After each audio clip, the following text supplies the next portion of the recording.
salaamaaleykum à tous nos amis internautes de votre site d'information Sen Teranga TV c'est toujours un plaisir di ànd ak yéen seen i différentes émissions alors entretien du jour nag tey ñoo am mbégte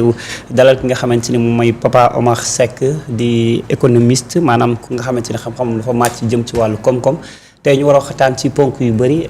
di ki ñu naw xam-xamam d'ailleurs loolu moo tax ñu invité ko fii pour waxtaan à peu près ci point yu bëri yi nga xamante ni tàmm nañ ko alors Papa Omar Seck maa ngi lay ziar. Ouais, micro, ouais. T'as le micro tout de suite. Ouais. Voilà. Allez-y, ouais. C'est bon. C'est bon, allez-y. Ouais. Voilà, maa ngi lay fay di rafetlu sa invitation. ma invité di wax ni c'est un plaisir ma partager ak yow plateau bi. En tant que jeune, ça fait un moment quand même maa ngi gis say vidéo di la suivre di la encourager quand même ci sa liggéey. Et j'espère que lu ñu fi wax dina am njëriñ ci ñu ñuy déglu. Voilà. nekk un échange utile pour tout le monde. Ouais. Pour tout le monde sénégalais yi mën ci jariñu xam nga débat politique bi nag. toujours mooy faral di alimenter débat yi mooy alimenter li nga xamante ni moom mooy penc mi mais parfois daf si baax ñu war a waxtaan exclusivement ci li nga xamante mooy économie et d'ailleurs loolu moo tax ñu war ko laaj ci li nga xamante ni moom mooy ban schéma en tout cas possible la ñu war a mën a la Sénégal mën a jël en tout cas pour transition nga xamante ni moom mooy franc CFA ak nga xamante ni moom mooy monnaie bi di éco wa ilaa également ñu wut suñu monnaie bopp donc yan levier ak yan stratégie la ñu mën a teg ba daal di koy am donc loolu dinañ ko daal di waxtaanee xam ngeen ni nag gouvernement bi également daal dinay annoncé benn plan de redressement c'est-à-dire que jubbanti jooyanti li nga xamante ni mooy économie bi ci li nga xamante ni moom mooy ay ak fonds yi ci nekk ak dettes yu bari yi nga xamante ni mi ngi continuer di tegaloo lan nañ ci mën a yan yoon la ñu mën a jaar yan canon la ñu mën a am pour plan de redressement bi nga xamante ni président Bassirou Diomaye Faye Ousmane Sonko d'ailleurs annoncé nañ ko ni semaine yi di ñëw dinañu wax sénégalais yi voilà dinañu waxtaan également ni FMI bi nga xamante ni ma ngay xaar ay conclusions ci li nga xamante ni moom mooy audit bi nga xamante ni xam ngeen ni am na ay rapports yu fi génnoon rapport 2019 2023 ou plus 2024 d'ailleurs surtout si 2023 ndax dette cachée bi ñu doon wax plus de 7 milliards voire plus FMI bëgg nañ état bu Sénégal indi ko ci ay leeral nu mu gën a gaawee loolu tamit dinañ ko daal di waxtaan et tant d'autres questions yi nga xamante ni dafay laajaale mbiri actualité bi alors sama première question je le disais tantôt quels sont les schémas possibles d'une transition du franc CFA vers la nouvelle monnaie éco. Ouais. D'accord, merci pour cette question. Cette question se pose depuis un moment. C'est une question ils ont développé quand même ce débat-là, il y en a qui disent ça fait 30 ans. xaw na yàgg. Depuis les années 90 gars yaa ngi wax ci lu jëm ci CFA bi au sein de la communauté économique des États de l'Afrique de l'Ouest. Alors ECO jóge CFA dem ECO ça a été prévu en 2020. pour génn CFA dugg ECO de manière élargie c'est-à-dire ñu jógee pays CEDEAO ñu nekk CEDEAO ñu bokk ci au nombre de 15 pays lay doon y compris mooy ñoo xamante ni ñoo nekk ci zone UEMOA mooy les 8 pays du CFA. Ouais. Maintenant il y a eu ça ne s'est pas réalisé en 2020. Finalement la date a été reportée ba 2027. xam naa juillet 2020 la woon certainement 2027. Bon xam nga li tax ba léegi moom ay difficultés. Il y a quelques points que je vais souligner quand même pour que ñu mën a comprendre xam nga ñu nekk ci benn union monétaire. muy les 8 pays de l'UEMOA ñu bokk CFA dañ ci bokk am benn politique monétaire ba pare am ay critères de convergence yi mooy PIB bi à 70%. Déficit budgétaire bi à 3%, taux d'inflation bi à 2%. Donc les pays qui ne sont pas en fait ci union monétaire ci espace CFA bi ñu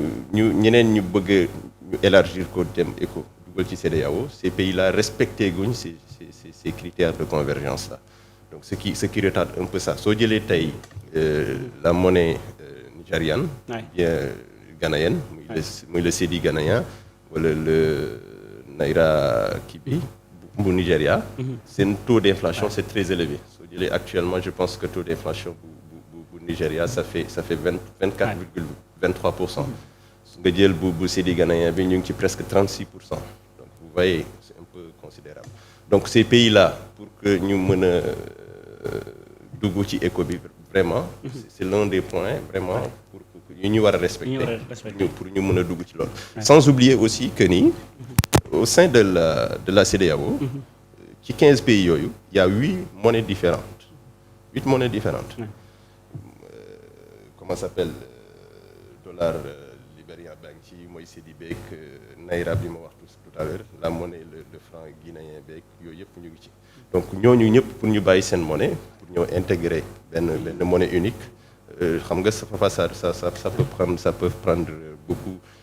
quelques difficultés voire quelques complexités pour qu'on puisse y arriver mais en fait l'année qui est proposée c'est 2027 man gëm naa ni 2027 boobu sax pour que ça puisse se réaliser dina compliqué parce que quand même soo xoolee monnaie bi il y a beaucoup de choses yoo xamante ni war nañ ci waxtaan te yeggaguñ ci et puis c'est des préalables en fait pour en arriver là muy lu mel ni ci taux de change bi par rapport au CFA la nañ ci décider est-ce que day nekk un CFA est égal à un franc CFA est égal à un éco wala un éco sera égal à 100 francs CFA donc c'est quelque chose comme ça donc yooyu discuter guñu ci et discuter guñ ci aussi est-ce que parce que quand même Nigéria loolu leen xawoon a kii bloqué tuuti pour le fait que le CFA soit garanti la garantie de convertibilité du CFA bu France di def muy une garantie de convertibilité illimitée c'est-à-dire représentation France lu mu ci am waaw attends le temps que suñu technicien un peu li nga xamante ni moom mooy micro bi comme ça dégg-dégg bi gën a leer di leen fàttali ñu nekk également li seq waxtaan ak ki nga xamante ni voilà moom mooy kii seq waxtaan d'ailleurs moom nga xamante ni moom mooy Papa Omar Seck alors Papa utiliser voilà en fait je disais justement que pour ci waxtaanu jël jóge ci CFA dem ci ECO dafa am quelques sujets yoo xamante ni dafay doon ay préalables yoo xamante ni dañ ciy waxtaan te j'espère que ñu ngi ciy waxtaan te yoo xamante ni defaguñ ko donc loolu depuis 2020 mu ngi exister ñu yóbbu ko 2027 xam nga jege si na c'est dans 2 ans et je crois même que pour ñu yegg ci yooyu yëpp pour waxtaan ci ba juboo ci dina doon lu xaw a jafe mais mën na ne bon man nag gëm naa ni dinañ dépasser délai boobu pour arriver sur ça maintenant c'est tout à fait normal parce que li ñoom voilà soo jëlee même sax en fait l'euro ils ont mis presque 12 ans pour arriver à une monnaie unique depuis après la création de l'union donc nañu presque quelques années pour ñu mën ko def donc effectivement ñun ñu ngi ci schéma boobu maintenant yeggaguñ ci pour un certain nombre de difficultés que je viens de citer muy ñee intégrer les critères de convergence comme yu ñu exiger au sein des 8 pays d'ailleurs du CFA soo ci paree aussi il y a d'autres négociations xam nga la première puissance économique de cette zone-là c'est le Nigeria boo xamante ni qui a une population de 180 millions 200 millions d'habitants sur 300 et quelques millions d'habitants de toute la zone qui CEDEAO avec boo xamante ni seen koom-koom moo ci gën a dëgër donc ñoom obligatoirement dañuy am yenn exigences yi c'est-à-dire certainement ils peuvent demander à ce que la banque centrale soit logée au Nigeria et que ñu waxtaan ci taux d'échange bi ma doon wax tout à l'heure par rapport à ci décidé waxtaan ci aussi ci régime de change bi may wax noonu waxtaan ci aussi régime boo xam dañuy choisir un régime flottant xam dañuy comme ça xam nga le CFA est arrimé à l'euro en fait c'est une monnaie qui est à parité fixe par rapport à l'euro est-ce que dañuy rester ci parité fixe wala dañuy dem ci panier de monnaie boo xamante ni day nekk moom lay wax régime flottant bi donc tout ça c'est des négociations yu ñuy waxtaan ñoom seen biir et que j'espère que dinañ ci il y a des techniciens qui sont sur ça dinañ ci yegg ba trouver ci des accords wax naa tout à l'heure aussi que ñu ko composé ci biir ñu ci war a d'accord ànd ci 15 pays la ci 15 pays yooyu soo xoolee monnaie yu ñu utiliser ci biir 15 pays yooyu il y en a 8 donc xam nga day ça complexifie un peu le fait d'avoir une concordance par rapport à beaucoup de choses de rejoindre benn politique monétaire ku ci nekk bëgg a indi say exigences bëgg a truc ku ci nekk tam ñu exiger là ce que nga respecter un certain nombre d'exigences voilà par rapport à ça nga mën ko intégrer mais j'espère que suñu pour le moment actuellement il y a beaucoup de discordances et c'est à ce niveau-là qu'il faut régler ce sujet-là. Après soo ci pare ñu soog a mën a ñëw ci réalisation projet boobu. beneen bi may wax mooy ci CFA bi xam nga c'est une très bonne chose qu'on élargisse une zone monétaire plus mu gën a yaatu mooy gën parce que dina permettre ñu am benn intermarché régional boo xamante ni dina permettre échange yi gën a facile avec une seule monnaie te ni on n'aura pas de taux de change par rapport à des devises yoo xamante ni day complexe par rapport ak truc donc dinañu faciliter loolu mais nous avons tamit d'autres difficultés par rapport suñu yeggee ci loolu mooy ci même suñu échanges commerciaux yi ñuy am ci sous-région bi qu'on puisse avoir des voies d'accès qu'on puisse développer des infrastructures yoo xamante ni wàllum jënd beeg jaay bi jokkalante bi lu ñuy woote lu ñu bokk yëpp ñu mën ko gën a faciliter ba ku ci nekk mën ci gis sa bopp donc c'est une très bonne chose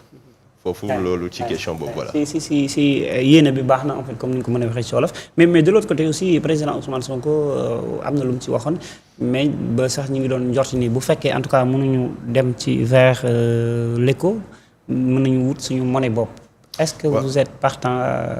de cette idée-là? Non, je suis pas d'accord. Je ne partage pas ça. Après ça peut moom il l'a dit à l'Assemblée nationale que la monnaie ne doit pas être un sujet tabou, on doit en parler. Effectivement, on doit en parler. Surtout ceux qui maîtrisent ce sujet-là, qu'on en fasse un débat, ku nekk wax ci sa xalaat et puis ñu xool loolu tamit dina bokk ci luy gën a ñoñal gën a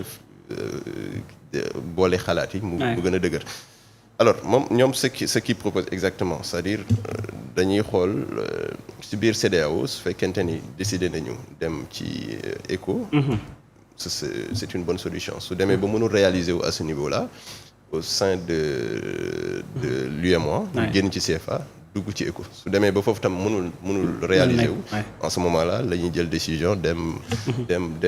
def notre propre fabrique de monnaie. Alors sur ce point-là où parce que le mieux pour nous c'est de rester dans une communauté monétaire même si l'éco ne se réalise pas qu'on reste dans le CFA. Ça c'est mon point de vue. moom li mu gis mooy ñu am suñu propre monnaie suñu amee suñu propre monnaie dafa en conséquence dafay xam nga une fabrique de monnaie ça coûte un peu cher ngay battre sa bopp sa propre monnaie tamit beneen am sa gérer sa propre politique monétaire pour des questions de souveraineté monétaire tout ça peut se poser mais ça peut se discuter aussi xam nga au sein de l'espace UEMOA la monnaie que nous partageons avec l'état de nos économies dafa ànd on va dire si je peux le dire comme ça parce que cette monnaie est très stable du fait même qu'elle soit arrimée à une parité fixe par rapport à l'euro muy benn qu'on ait une convertibilité illimitée c'est-à-dire loo yor ci CFA tey mën nga ko wecceeku def ko euro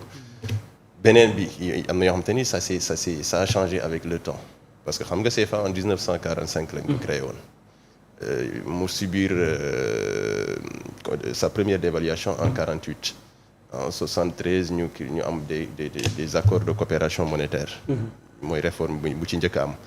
deuxième réforme bi moo amoon le 21 décembre 2019 coopération monétaire ci lañ dindee des réserves de change yu ñu logé woon à la Banque de France maintenant ñu jël ko ñu indi ko BCEAO jël ko compte d'opération bi nekkatu fa donc yeneen yu nit ñi gënoon a critiquer li ci ëpp dañ na convertibilité bi moo fa des ak parité fixe bi et que loolu man je trouve que c'est à notre avantage quand même que monnaie bi depuis parce que CFA quand même c'est sans doute la monnaie la plus stable en Afrique CFA et que stabilité monnaie day tax même l'investisseur su jógee l'investisseur étranger et nous en avons besoin d'ailleurs par rapport à la situation économique actuelle de notre pays suy xool critère monnaie da ciy bokk day xool la stabilité monétaire xool situation boobu nan la fa demee ainsi de suite il a un regard sur ça donc stabilité bi dina ko gën a encourager gën a motiver mu investir mu jël xaalisam su fekkente ni il vient de investisseur européen la wala leneen mu dugal ci xaalisam donc ça joue un rôle très important léegi nag xam nga nit ñi lu leen di déranger le plus souvent ci monnaie bi mooy le fait qu'elle soit battue en France, fabriquée en France. ñu ci bëri ñeneen ñi ñu ne le fait que nos réserves ñu logé woon leen fa ainsi de suite mais le fait qu'une monnaie soit fabriquée dans un autre pays c'est pas un problème jotul amul benn problème. loolu pays yi koy def pays yi koy def bëri na soo jëlee Afrique il y a 54 États si je ne m'abuse. Il y a que 9 États qui fabriquent leur propre monnaie et qui ne les fabriquent pas intégralement parce que les machines et autres dañ koy jël feneen papier fiduciaire beeg yooyu parce que traditionnellement il y a deux types de monnaie muy ce qu'on appelle la monnaie scripturale muy chiffres yi ak la monnaie fiduciaire mooy papier bi le papier fiduciaire là nous parlons de cette fabrication là soo jëlee sax lu mel ni Canada fabriqué wul intégralement toute sa monnaie benn partie monnaie bi lu jëm ci pièces yeeg yooyu France lañ koy defaree. nga dem dans l'Union européenne du pays yëpp ay fabriquer l'euro il y en a que quelques ñooy fabriquer l'euro donc c'est un peu comme ça. Donc le fait qu'une monnaie soit battue dans d'autres pays par des industries qui font ça et qui sont compétentes dans ce domaine-là c'est tout à fait normal ça se passe ça doit ñu ci bëri ci lañuy ils font recours à ça donc loolu ça pose aucun problème. Donc pour terminer juste par rapport ak sa question bi mooy le fait que ñu bëgg a génn ci CFA dem ci éco élargir ko c'est une bonne solution mais que ça se fasse dans l'une des meilleures façons, l'une des meilleures manières et que jotagul li tax jotagul wax naa ko léegi moom laa la cité léegi que conditions yi tax ñuy yegg ci matagul voilà conditions yi matagul mais est-ce que nekkul tamit idéologie bi discours idéologie bi ñuy incarner c'est-à-dire que panafricanisme bi ñuy wootee souverainisme bi est-ce que nekkul tamit ci discours bi moom la ñu nar a basé wu ba oui moom laa la wax c'est-à-dire en fait pour se faire prévaloir d'une idée de souverainiste comme li nga wax certains peuvent voir les choses autrement en disant que monnaie bi ñoo ko moom pourquoi defaral ko suñu bopp et ceci mais si nous restons par exemple dans l'éco si jamais l'éco se réalise même si jamais l'éco se réalise ñu nangam c'est-à-dire en ce moment-là su fekkente ni la monnaie n'est pas battue ici au Sénégal elle sera faite dans un autre pays de la sous-région certainement ce sera fait au Nigeria wala beneen dëkk nañ ko fa installer di ko fa defar heureusement sax ñoo yor banque centrale mais yeneen pays yu ci bokk su boobaa ñoom seen souveraineté bu ñuy réclamer ci monnaie bi lu ñu doon bañ fële soo moytuwul moom la ñuy amaat fii bon luy changer rek mooy ñun ñoo ko bokk ñoo bokk même dëkk yu dend lañ bokk créer même communauté monétaire ainsi de suite mais soo xoolee donc la question de la souveraineté sur ces sujets-là parfois da ngay rey ba tas mais du pour apprécier ko di ko réclamer sax ça pose un problème ça pose une confusion aussi parce que ñenn ñi dañ naan mais comment ça se fait que nga bëgg a dindi le fait que ta monnaie soit battue dans un autre pays et que tu acceptes qu'elle soit battue dans un autre pays comprendre nga loolu day doon souveraineté bi nga ciy wootee voilà donc mais ça moo tax ma ne la ça ne pose pas de problème le fait qu'elle soit battue dans un autre pays il y a des services qui sont très compétents là-dessus pour la fabrique de monnaie dañ leen koy jox nga leen koy jox ñu defaral la nga wóolu leen ci defar bu baax wóolu leen ci sécurité defar bi wóolu leen ci lépp parce que yor nañu industrie bu koy mën a def voilà wóolu nañu industrie bu koy mën a def donc en ce moment-là ça pose aucun souci donc sur cet aspect-là c'est ça donc les questions de souveraineté c'est vrai c'est très souvent souligné par les politiques surtout mais comme j'ai l'habitude de le dire nous vivons dans un monde où les économies sont interdépendantes. Parler de souveraineté dans cet espace-là, ça pose un problème. Parce que en fait, cette économie dafay dépendre ci ñeneen ñi aussi d'une part dañuy xaw a dépendre ci sa économie. Donc dépendance boobu ñuy am interdépendance boobu ñuy am mënoo ci jóg di réclamer une souveraineté. boobaa da ngay loolu xel sax du ko nangu. Maintenant la souveraineté alimentaire d'autosuffisance sur des trucs comme ci mbay meeg ci yenn produits yoo xam te ne mën nañ ko am ba matale ko ba soog a mën a jaay loolu c'est je suis tout à fait d'accord mais se réclamer d'une souveraineté à tous les sujets surtout à des sujets yoo xamante ni yow sa dépendance dafay voilà da ngay soxla le produit plus de l'autre que yow li ngay produire mënoo ci réclamer une forme de souveraineté. Donc yow vous êtes pour le CFA ñu topp ci CFA en fait. Oui, je trouve que c'est une monnaie qui arrange nos économies actuellement à l'état actuel nangam. Je ne dis pas qu'on ne doit pas rentrer dans l'éco. C'est pas ça. Du moment où tous les autres pays qui composent la communauté économique des États de l'Afrique de l'Ouest, tout ce qu'on a comme discordance pour qu'on puisse en arriver à la création de l'éco, qu'on puisse retrouver des concordances là-dessus, c'est tout à fait normal. Je suis d'accord. C'est mieux en fait pour nos économies. Mais comme yeggaguñ ci lu ñu nañu jàppangum ci loo xamante ni moom lañ am te ma gis ni lu baax la c'est de ça que je parle. D'accord. Donc li ma gis ni mooy xam nga CFA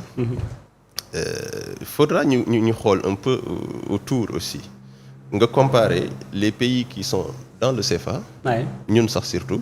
par rapport ak les pays qui étaient dans le CFA qui ne sont plus dans le CFA qui sont sortis xam nga le Mali nekkoon na CFA génn dugaat je pense c'est en 1967 nga jël Mauritanie gis nga Mauritanie nga jël comparer ces économies là par rapport aux nôtres est-ce que ces pays là ont une meilleure économie que la nôtre je ne pense pas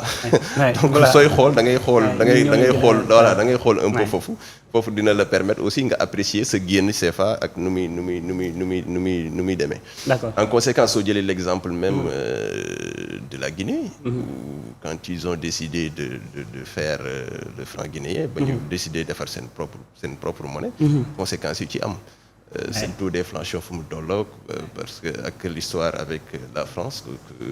dañu jëloon fabriquer d'autres billets ñëw sotti ko foofu voilà ce qui a créé une inflation boo xamante ni à des taux très élevés tout ça c'est ces trucs mais en fait faut juste voir les choses comme ça c'est-à-dire il faut faire des analyses comparatives de ces sujets-là par rapport à des faits existentiels yoo xamante ni am na nga mën ko apprécier soo ko deful parfois mën nga juum ci ngay xaar maintenant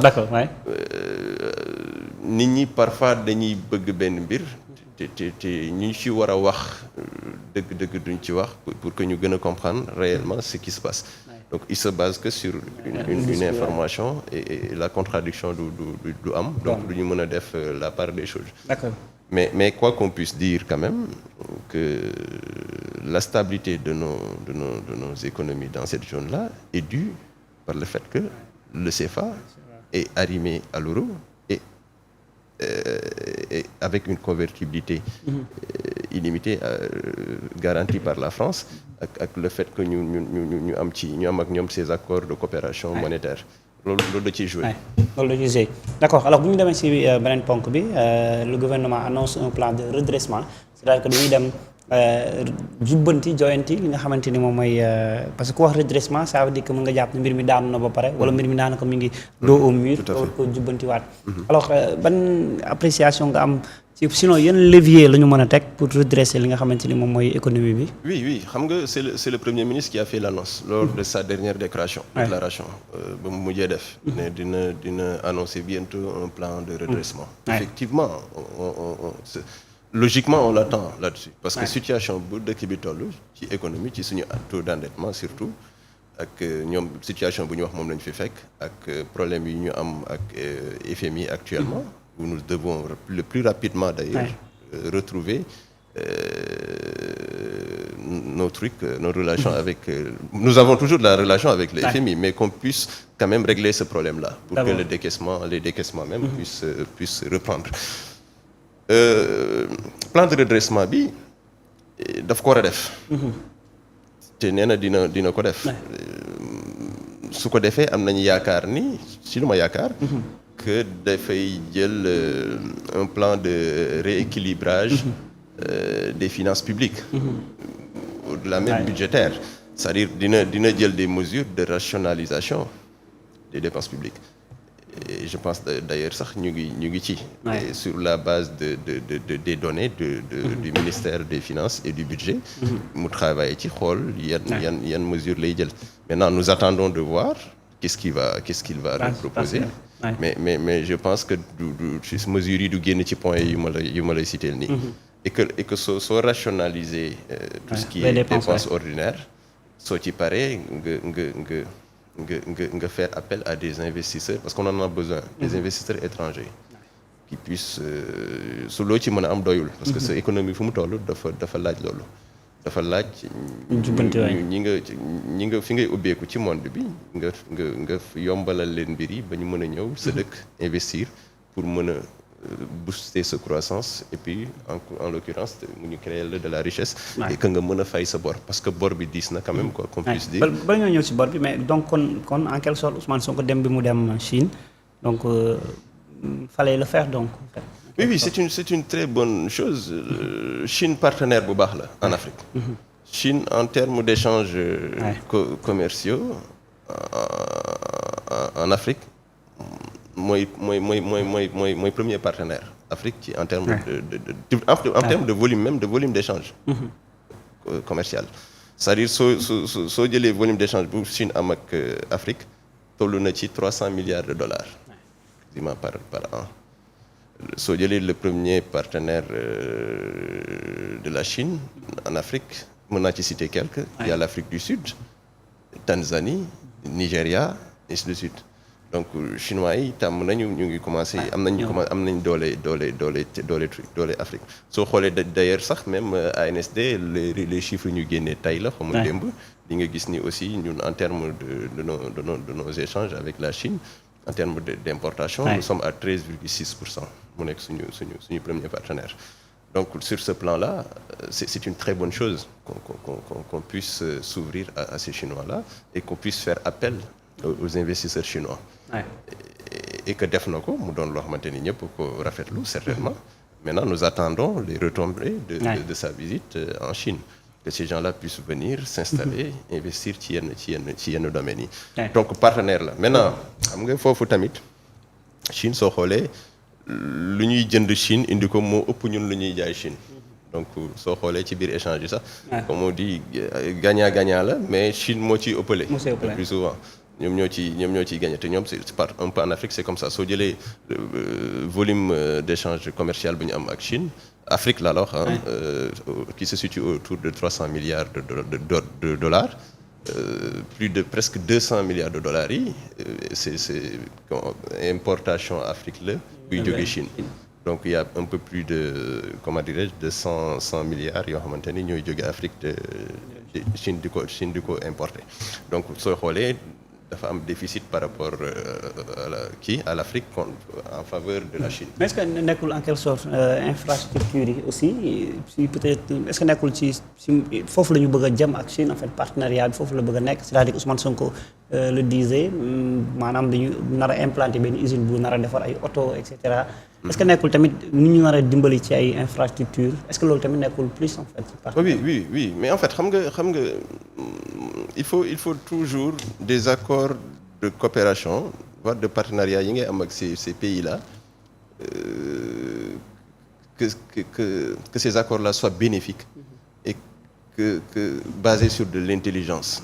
de part et d'autre parce que chaque pays a ses propres intérêts. La Chine ne va pas venir en laissant ses intérêts à côté pour justement régler les problèmes du Sénégal. Non. Chacun va sur la base de ses intérêts ci accords yi ñuy am ak nu ñu koy signer ku ci nekk gis ci sa bopp. C'est comme ça que ça doit se passer et j'espère que c'est comme ça que ça va se passer. Même si su fekkente ni du doon 50-50 parce que 50-50 moom c'est loolu mu quasiment ci wàllu jokkaloo du mënul nekk. Léegi li ci am mooy li muy wax c'est-à-dire xam nga soo nekkee ci partenariat ci en termes d'investissement avec des pays comme ça des pays qui sont plus développés technologiquement parlant en termes de compétences aussi da ngay jéem a bénéficier wu ci transfert de technologie yi ñuy am ci ak ñoom ak transfert de compétences yi pour que tes jeunes au moins puissent ñu mën leen a former soit au Sénégal wala nga envoyer leen en Chine qui soient formés et qui maîtrisent ces outils-là parce qu'il faut les ressources humaines quand même qualifiées pour ci yenn domaines yoo xam te ni di nga ko soxla yoo xam te ni manqué nga ko surtout on en a besoin et puis si on peut en bénéficier avec la Chine lu amul loolu lu baax la lu mooy li gën beneen bi transfert de technologie bi ñu indi technologie bi jàngal ko sa waa réew ba nuñ koy defee yow ëllëg nga mën ci taxawal sa bopp def ko parce que soo dee pays pauvre am yoo xamante ni mënooloo ko sa bopp da nga koy sàkku ci manière diplomatique boo xamante ni moo gën su laajee sax nga da ngay rafetal ci anam yëpp ba am li nga bëgg ba ñu defal la ko ba sa askan mën koo jëfandikoo maintenant doo def ay discours yi waaye voilà doo dëgëral kii bi quoi doo dëgëral parce que soo dëgëralee yow yaa nekk ci position de faiblesse donc yow yaa war a gën a oyofal li ngay wax ak li ngay jëfe ak ni ngay aborder ces choses là et puis qu'on puisse s'ouvrir à tout le monde il y a pas que la Chine xam nga mënuñu nekk un pays pauvre comme le Sénégal aussi comme ñun Sénégal ba pare bëgg tànn ñan la ñuy àndal ak ñan lañ dul àndal loolu du lu baax waxuma ni moom la ñuy def c'est-à-dire loolu baaxul donc sooy tijjeeku da ngay tijjeeku fépp lépp loo fa mën a am pour mu mën a jëriñ sa askan jëriñ sa réew yokk sa richesse yokk sa koom-koom nga saisir ko comme la chancellerie occidentale nous avons eu am nañu histoire ci en termes de partenariat nañ ko garder gën ko renforcer gën ko yëgal avec les Américains ça sera pareil avec les Chinois avec Émirats Arabie Saoudite ay ñoom seen Qatar tout ça luñ ci mën a def ñu def ko ci ak les Russes ak autres ñëpp ñu tijjee ko vers ñëpp dans la sous-région aussi pareil et qu'on puisse aussi dans ces accords-là qu'il y ait des outils de veille, qu'on puisse voir ce qui est en train d'être fait, qu'il y ait des suivis, fan la ci toll lan lañ def lan lañ am comme problème ainsi de suite. Il y a des gens certainement qui sont. D'accord alors ci wàllu dette bi dette publique du Sénégal FMI attend les conclusions de l'audit balaa muy prononcé wu en fait d'ailleurs ci li nga xamante ni moom mooy bëgg na ñu wax ko en fait rapport yi ñu jox ko luubal bi nga xamante ni ñun état bu Sénégal ñoom ñoo def seen audit. Cour des comptes joxe ko li ñu wax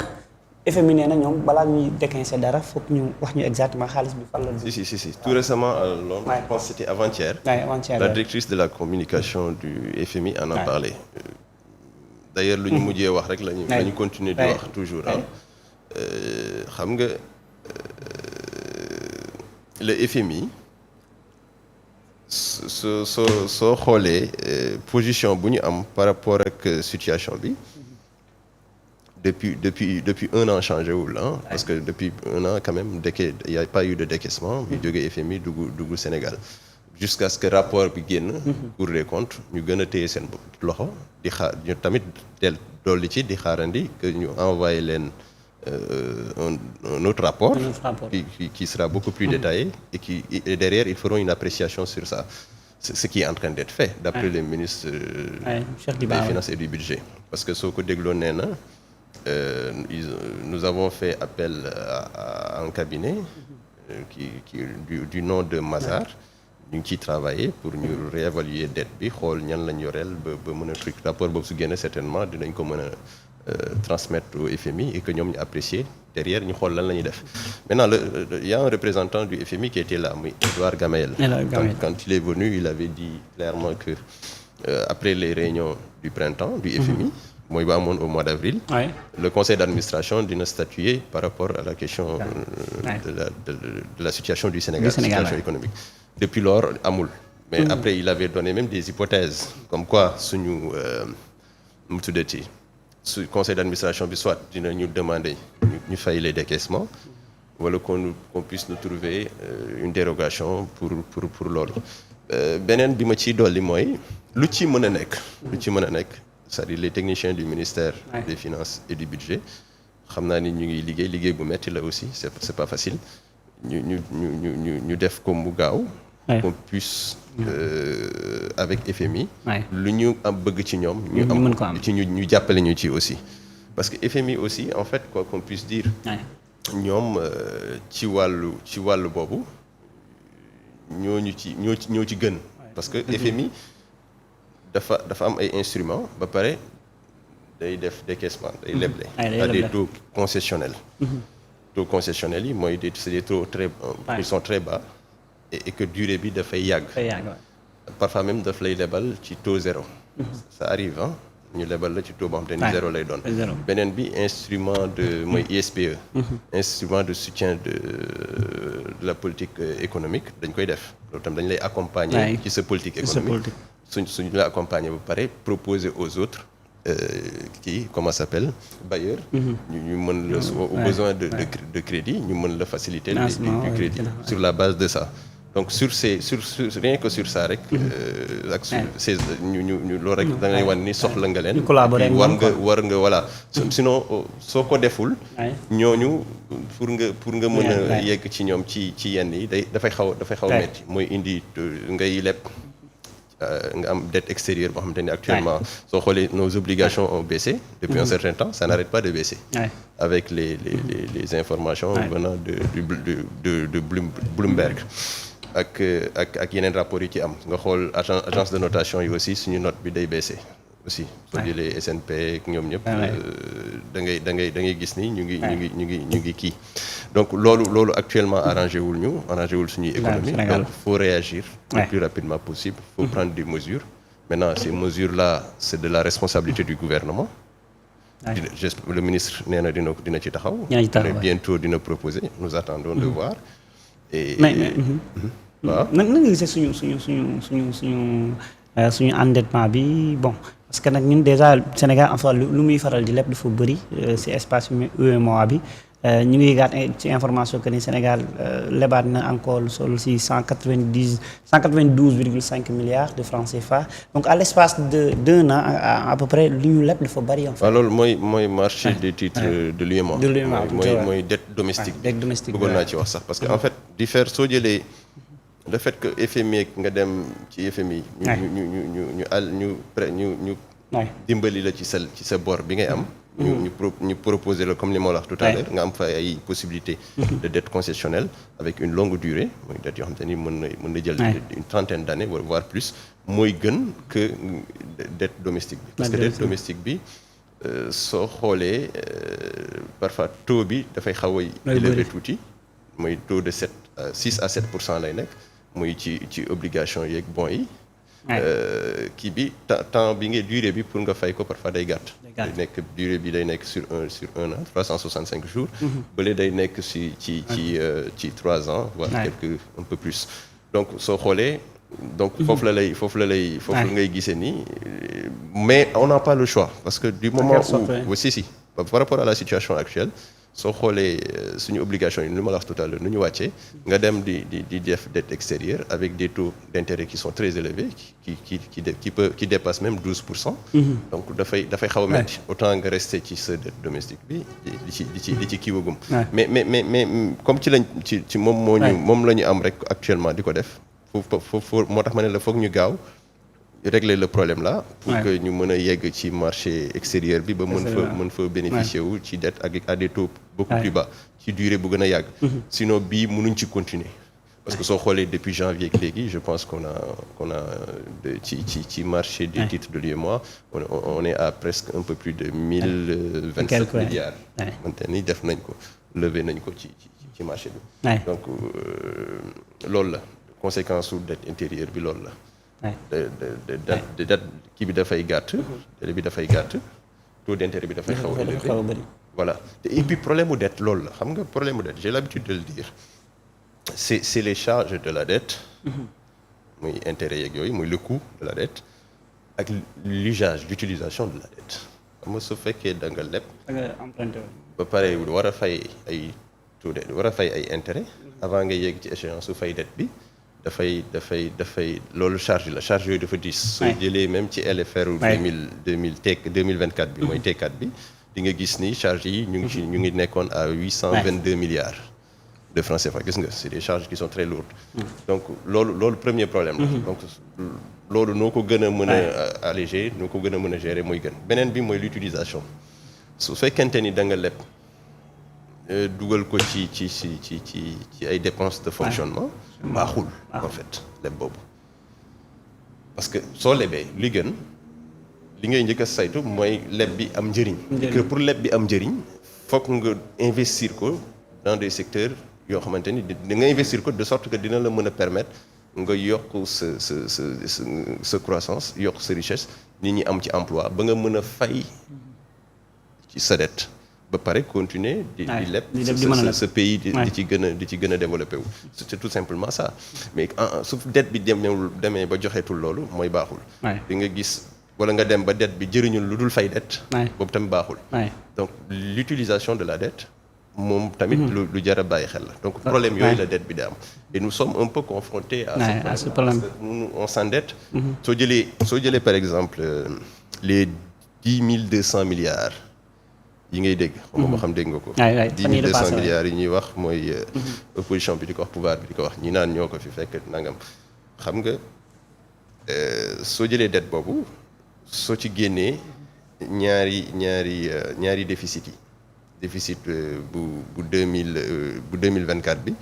nga rajouté ci déficit bu 2025 bi bale nekk 2362 milliards virgule 5 nga plus ci 1659,9 milliards yi loolu mooy yokk stocku dette bi. maintenant le reste quasiment pour fay. dette antérieure yi ñu amoon. soo xoolee mooy endettement boobu gis nga nu mu xaw a bëri. donc dañuy endetté wu peut-être pour régler des problèmes aussi en même temps. mais soo xoolee ci biir endettement bi dafa am part boo xamante ni dañ koy utiliser pour fay bor muy l'exemple des 10 200 milliards. 200 milliards voilà mais bon affaire yi bon xaw na métti en fait ñu fàttali leen ne li nga xamante ni nag moom mooy le marché des titres publics MTP de l'UEMOA Sénégal nag ci émission c'est-à-dire que ci càkkutéef bu mu bëggoon trésor public. levée de fonds bi wala sax empreinte obligataire bi Sénégal mi ngi soxloon 175 milliards donc finalement 497 milliards lañ ci am donc autrement dit que le Sénégal est le pays le plus endetté est-ce que c'est vrai en fait de l'Afrique oui à 119% du PIB. Je pense que oui. Après, faut regarder l'endettement de tous les pays africains. Mais je pense que nous ne sommes pas loin d'être le champion quand même. Du pays le plus endetté. Sans doute, nous le sommes. Parce que je pensais même à l'Érythrée, mais il faudra que je revoie les chiffres sur ça. Mais bon, à regarder les informations, quand même, le champion d'Afrique en termes de dette, actuellement, c'est le Sénégal. C'est une dette située à 119 milliards. Maintenant, xam nga li ngay xool mooy est-ce que la dette est soutenable xam nga lépp est-ce que lu ci kii mooy est-ce que mën nga ko fay. parce que soo demee ba mënatoo ko fay ba yegg ci benn situation de surendettement da ngay en conséquence da ngay dugg ci défaut de paiement. et bés boo duggee ci défaut de paiement et c'est là où ça devient vraiment critique quand même de gérer cette situation-là parce que loolu la ci fekk dafay bëri. On a vu l'exemple de Grèce par exemple après crise subprime yi 2008 ce qui s'est passé après ñoom dañu dem ba pour ñu lebal leen c'était quasiment pas possible ils ont pris des mesures de politique d'austérité accompagnées par l'Union européenne et que le FMI et tout ça ba ñu jël des mesures yu xaw a metti ci seen population ba nuñ ci génnee donc loolu ñaanuma ko yàlla quand même ñu yegg foofu yegguñu foofu quand même mais bon quoi qu'on puisse dire sori wuñu ko tamit parce que fu ñu nekk moom ak dette bi ak par rapport ak suñu richesse xaw na diis na trop te sori na 119%. soo xoolee pays même dans le monde yu fa yegg bëriwuñ France mu ngi à 113%, les Américains bon ça se comprend ils sont un peu plus de 120%. am na mën nañ jël sax ñuy jël l'exemple parfois je prends l'exemple moi-même du Japon mais loo jëlee lu ëpp ci dettu Japon ci japonais yi ñoo ko supporté donc c'est un peu différent donc quoi qu'on puisse dire c'est que moom laa wax la soutenabilité de la dette déjà c'est la question qui se pose il faut tout faire pour qu'elle reste soutenable ngay fay le premier ministre wax na ko dégg naa ko mu naan comme ñu ngi fay l'essentiel mooy na ngay mën a fay pour nga bañ a dugg ci défaut de paiement en fait nee na fonctionnaire yi ñu leen di fay normal waaye voilà ñu ngi koy fay li ngay def mooy fexe bay fay ba bañ a dugg ci défaut de paiement et régler la situation du surendettement, parce que la dette devient excessive su demee ba dépasser ci ce PIB à un taux considérable et que ñu loolu la maintenant régler xam nga régler du liggéey bu yomb ah. bëgg régler wax naa ko tout à l'heure régler la question de la dette tout en s'endettant tout en ayant des besoins d'endettement bëgg a doxal sa économie bëgg a doxal sa programme bi nga indi woon du doon lu yomb effectivement donc mais c'est un travail fastidieux et j'espère que dinañ ci jël ay mesures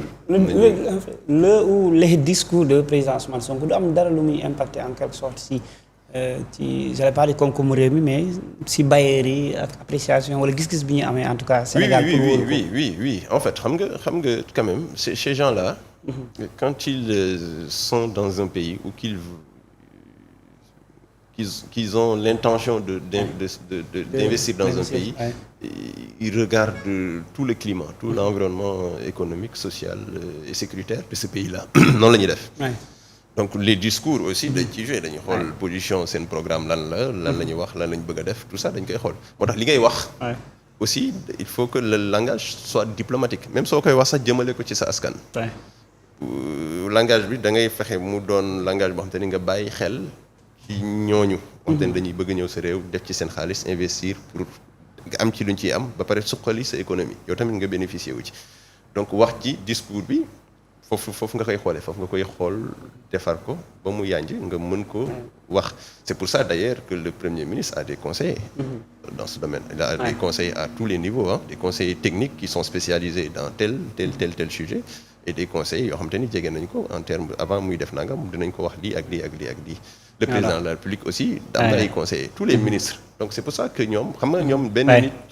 nga bàkkoo xelam wóorul parce que parfois mën na jël ay décisions wala mu wax yoo xamante ni mën na froisser sax suñu relation diplomatique ak yenn pays bon après voilà loolu li nga wax la su fekkente ni lu ñu mën a def ba gën a rafetal wax bi gën ko gën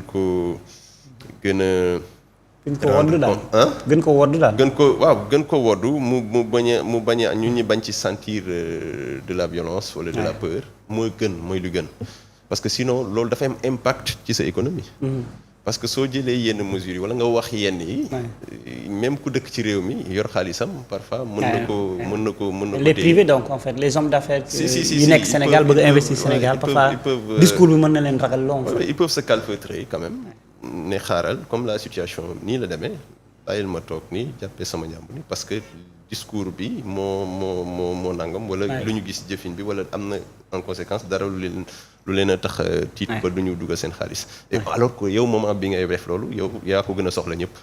pour soqali sa koom-koom kamit loolu la mais d'ailleurs bon sur ci LFR bi gis nga ni ils ont prévu de mettre 500 milliards 900 millions ci fay ay arriéré ci secteur u BTP beeg ñooñu j'espère que loolu rek investissement la mais ci kaw ñooñu ngay fay ñu bañ a jël xaalis bi def ko de l'épargne parce que bés bu ñu jëlee seen xaalis comme li ma wax tout à l'heure denc ko du am benn njëriñ xaar bi nga ci am du baax moo tax foog nga accompagner leen encourager leen mettre leen dans une situation de confiance bañ jëlaat ñoom it nekkaat ci mbir mi dañuy xaw a di njëkkante un peu ak temps bi ndax suñu ñu war a waxtaane bare mais la liberté d'expression elle est menacée au Sénégal wala ndax liberté d'expression oui xam nga dans gis nga démocratie suñ koy wax pour man liberté d'expression moo ci njëkk la liberté d'expression elle est inhérente à tout citoyen donc nit ku nekk da nga ko war a sàmmal akam ak yelleefam ak liberté d'expression waxuma nag liberté d'expression ne veut pas dire que chacun peut se permettre de dire insulter dire ce qu'il veut je dis pas ça mais liberté d'expression luy suqali démocratie la liberté d'expression luy suqali xam-xam la luy développer connaissance la dafa baax ci réew parce que même dans les contradictions parce que quand même soo nekkee au pouvoir wala nga nekk dans l'opposition de part et d'autre da ngay accepter que kële wax xalaatam bañ a d'accord ak yow nga mën a déglu ses critiques surtout quand vous avez la responsabilité d'un pays voire d'un gouvernement voire d'une association d'une autre organisation da ngay boole ñëpp parce que mat loolay tax nga mat ko en fait. Un vrai comme dans une organisation nga nekk un vrai manager nga mën a mat nga mat li nga doon li ñu la dénk. nga mën ci xajal ñëpp mën a déglu ñëpp quelles que soient les divergences. quelles que soient les divergences quelles que soient les contradictions c'est-à-dire que nit ki li muy wax nga déglu ko critique yi muy wax nga mën ko déglu même soo ci d'accordul après si le dernier mot te revient nga mën a wax nga mën a jël décision nga xam ne yaa ko jël mais sur la part nga def la part des choses pour mën a ñooñ surtout soo askanalewee ñëpp nga jiite leen ñu nekk sa njaboot ñëpp ngay déglu boole ñëpp li ngay jël nag après comme décision nga jël ko gis ni mooy lu gën ci ñëpp nga doxale noonu donc la liberté d'expression lu baax la xam nga liberté d'expression soo la jëlee ci xam-xam déjà xam-xam rek les plus grands savants du monde tout ce qui a été découvert d'habitude ça s'est exprimé par une liberté d'expression quand Galilée disait que la Terre est ronde ba gars yi jàppee ko avant ñu koy rey pourtant avant ñu koy rey nee na pourtant elle est ronde parce que ci liberté d'expression ñoom ñu ne kii dafa dof lu muy wax tegu ko fenn nangam donc gis nga en conséquence lu ci am te xam ne ñoom chancellerie occidentale yi dem nañ ba loolu xam nañ njëriñ bu mu am gis nañu lu mu mën ci defar parce que nit ki tamit nu mu mën a toll dayoom nu mu mën a mel mu jàng mu bañ a jàng mu nangam lu muy wax dañ ko war di déglu parce que ci réew mi la bokk muy wax xalaatam di wax xam-xamam parce que xam-xam ne veut pas dire jàng dina la jox des capacités pour que nga mën a développer sa xam-xam mais ku jàngul aussi ça ne veut pas dire mënul am xam-xam day am xam-xam mën na la ëppale xam-xam foofu et il doit l'exprimer surtout mu bokk ci réew am ci xalaat mën ko exprimer war ko wax mais ci mu wax ko ci anam yoo xamante ni aussi mu am respect mu am discipline ñu bañ a def xam nga liberté d'expression aussi tamit ça ne veut pas dire nga dem di yàq deru jàmbur c'est-à-dire di wax a nit ki loo xamante ni amul ba njabootam naa nga ci war nga dem di ko inventer des choses parce que xam nga lu ñuy wax l'asymétrie le principe de l'asymétrie de la bêtise tey wax ju bon déconstruire ko moo gën a metti ko wax ko c'est-à-dire nga jékki-jékki wax benn affaire jékki-jékki wax ju bon nga dindi ko defaraat wax ji pour mën ko nit ñi mën a ñëwaat ni xam ni wax ji demeewul nii loolu temps bu muy jël moo gën a gudd fuuf que temps pour wax ko donc wax jooju tamit wax liberté d'expression effectivement dañ ko war a encadrer te nit ñi bañ a kii muy ëpp daal mais encadrer bi aussi parfois mu am ay dérapages que nit ñi tamit ñu trouver jéem a réfléchir à d'autres solutions que bañ a jël ñëpp su quand il y a benn mot xamante ni de trop rek ñu jàpp emprisonné ñenn ñi pour ça parfois pour man loolu d'accord ma ci da nga war a xool d'autres solutions même si c'est des sanctions financières yi ngay teg seen kaw wala d'autres formes de sanctions yoo xamante ni di nga ko teg ci kaw ñooñu bañ leen di leen tëj prison juste parce que ils ont dérapé sur quelque chose comme ça nga di leen ci tëj d'accord alors ñu daanelee ci sommet États-Unis Afrique Bassirou Diomaye Faye bokk na ci invité yi ci mois de juillet bi lay am entre le 6 et le 9 su ma jëmul si date bi Bassirou Diomaye Faye Trump invité na ko bon si invitation boobu nag nga ko gisee. mais si parce que sommet la aussi boo xamante ne mais si di ko rafetlu. suñu demee ba tamit Trump quand même. même s'il est imprévisible mu choisir ñu par rapport parmi tous ces pays africains. ñu nekk ci 5 invités yi loolu lu rafet la. ñu fexe rek quand même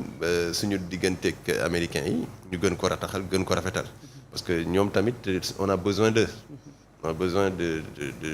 du financement américain à travers même seen programme bu ñu arrêté woon tout récemment muy l'USAID Millennium Challenge tout ça yooyu dañ ko soxla dëkk yu ndóol yu mel ni suñu réew yi dañ ko soxla donc ce qui fait que yow ñooñu sooy diplomatie bi ngay am ak ñoom da nga koy sàmm da nga koy rafetal xam nga diplomatie quand même xam nga mooy lan mais même soo leen amee des désaccords vous n'êtes d'accord leen ci biir ngeen di ko waxtaane ci suuf ci anam yu gën a rafet soo xoolee ci rencontre yi internationales yu am yépp suñu dajee soo xoolee terme de référence yu ñuy utiliser di ci wax mooy yëpp ay rafet soo dajee soo demee comme premier ministre de Chine le Sénégal est un pays ami privilégié nangam wax ci rafet keneen beneen pays su fa demee noonu la ñuy def pays bu ñëw Sénégal yow aussi itam noonu ngay def Burkina suñu voisin lañ suñu xarit lañ lu ñu nangam wax jooju moom loolu waxul maintenant li ngeen di toog di ko waxtaanee sur des points yoo xamante ni en privé parfois dafay laaj dafay am ay xëccoo ngeen waxtaanee ko mu am ay xëccoo même la diplomatie de la guerre da ngeen di nekk ci guerre sax di waxtaan donc waxuma la leneen donc États-Unis Ouais. on a besoin de ces financements-là xam nga ñun ñu nekk dans le milieu urbain on ressent pas tout ça certainement mais soo demee ci àll bi di nga xool liggéey ba fa USAID def ak Millennium Challenge ci wàllu électrification autre di nga gën a gis ni amal nañu njëriñ donc ku la amalee njëriñ noonu da nga koy téye ñaari loxo am nooy doxaleeg moom am nooy mel ak moom mooy mbir mi bon bëggoon nañ gën a avancer ci yeneen i points mais temps bi moo ñu xaw a jot on aura certainement le temps tey dañu bëggoon waxtaanee économie bi waxtaanee wàllu finance ak dette beeg yooyu mais beneen yoon dinañu am temps waxtaan ci politique dóorante quoi. waaw merci en tout cas merci ci invitation bi j'espère que luñ fi wax dina am njëriñ ci ñu ñuy déglu et que voilà di la remercier vraiment di la encourager comme ni ma la ko waxee tout à l'heure ci sa liggéey jeune nga et puis voilà ñu ngi lay suivre et que la télévision c'est quelque chose boo xamante ni waxuma la ci sa environnement bi ngay waxee mais dafay am impact planétaire c'est-à-dire fi ngay waxee fi ñu lay gisee tout ça ñaan ngeen soyez beaucoup plus prudent sur certains sujets et puis c'est pas facile c'est un travail fastidieux je peux le comprendre la ñaanal quand même loolu yàlla loolu ci bëgg yàlla defal la ko ngay avancer sa liggéey di la remercier ci sa invitation. voilà Papa Omar Seck économiste moom la ñu seqoon waxtaan bi am na solo trop techniquement am na solo trop am na si point yu bëri nga xamante ne waxtaan édifié na en tout cas ñenn ci Sénégalais yi nga xamante dañuy topp parfois wax ji ba fàtte exactement réalité bi te réalité bi je pense que moom de façon détaillée wax na ko xam naa on aura certainement le temps comme ni ma ko waxee sànq indiwaat ko fi ñu waxtaan ci yeneen sujet yu gën a sori maanaam yu weesu ak li nga xamante ne mooy wàllu koom-koom Papa Omar Seck économiste moom la ñu doon dalal leen jox rendez-vous ci kanam incha allah rabbi Ousmane moo nekkoon ci présentation bi jaajëf.